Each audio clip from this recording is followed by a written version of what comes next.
when we were thinking about who is going to be the pin-up for La Liga, when we were having a conversation just a couple of years, you think Vinicius Jr. or Kylian Mbappe is coming, but in fact it's a teenager that the whole world is watching now, as of course they started to do last season.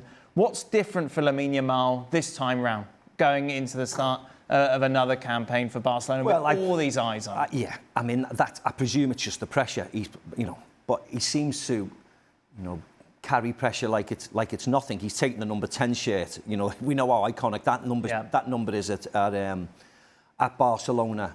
So he's going to have the weight of the world on his shoulders, but I think he'll carry it off no problem. The one thing for Barcelona, for me, is the defensive areas. They've just let Inigo Martinez go, haven't they, to Saudi Arabia. They haven't strengthened because they can't afford to strengthen. That'll be the interesting part for me. Defensively, how are Barcelona going to line up? Lenglet's gone, even though they sent him out on loan a number of times. That'll be interesting because they're going to have to play a lot of inexperienced youngsters again back in there. Regardless of what happens defensively, it will be Lamine Yamal. Oh, yeah. What face? Why are you putting that face? Just because I saw the stats and he's 18. That's obscene. Just that's what I mean. That's obscene. Yeah. That sort of star power is remarkable. And as Stevie said there, he's probably the best 17, 18-year-old that we've ever seen. Yeah. No, that's an outrageous thing to think about, given how many players we've seen who've been prodigies. This guy's amazing, that guy's amazing. But to give him credit, you can see him evolving over time as well. The game last season against Inter Milan, in the first leg, he kept giving the ball away a little bit. But as I was looking at it, he took someone down the line. One time he came inside. One time he had a shot. One time he faked a shot. So he set up everything to where for the next 60 minutes, the fullback didn't know which one he was going to do. Yeah. That is high-level play alongside the technique itself. So to see that someone so young can have that level of knowledge about football and the ability to do it. Yeah. And he's 18. In 3-4 years' time, his frame will be completely different.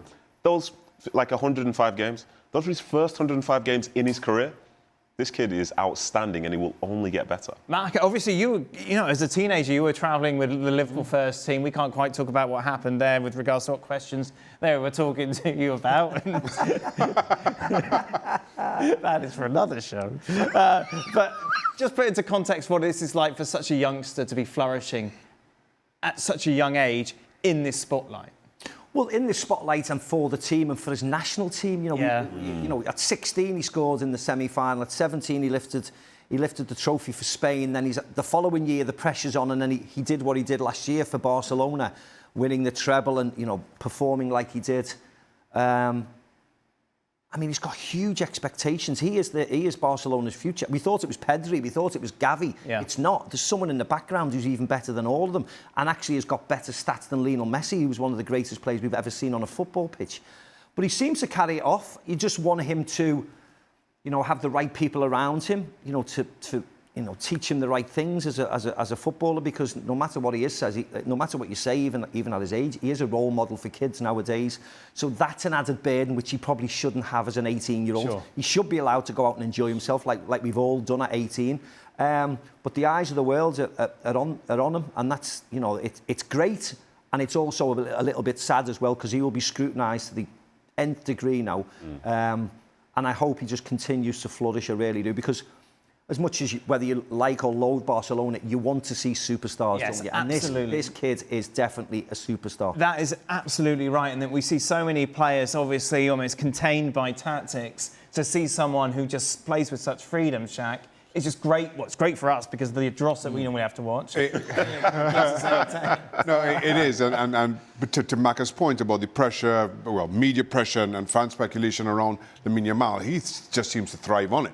He acts like a teenager on the field, certainly in terms of his celebrations. He's just enjoying this game for what it is. I think one of the amazing things is, as you see Lamine Yamal progress, is the difference between who he was as a player 2 seasons ago to last season. And maybe it was spurred on by Spain's Euro win and his role in that. But I thought you saw him really grow into the talent that he has. Whereas I felt 2 seasons ago he was learning the game and he had some odd exchanges. I remember a couple in particular with Lewandowski. But last season, not only did he fill those shoes, I think everybody recognised that Lamine Yamal filled those shoes so wonderfully well, and he was the star of this Barcelona team.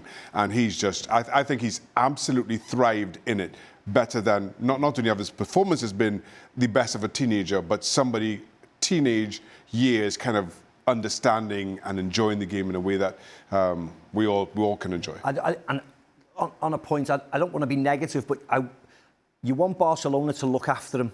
They've had Pedri, who's had a really bad injury in the past because of overuse. They had Gavi, exactly the same, overuse. Poor Ansu Fati, who was the number 10, the next big thing. Injury after injury after injury, and now he's gone out on loan. He's been out on loan all over the place.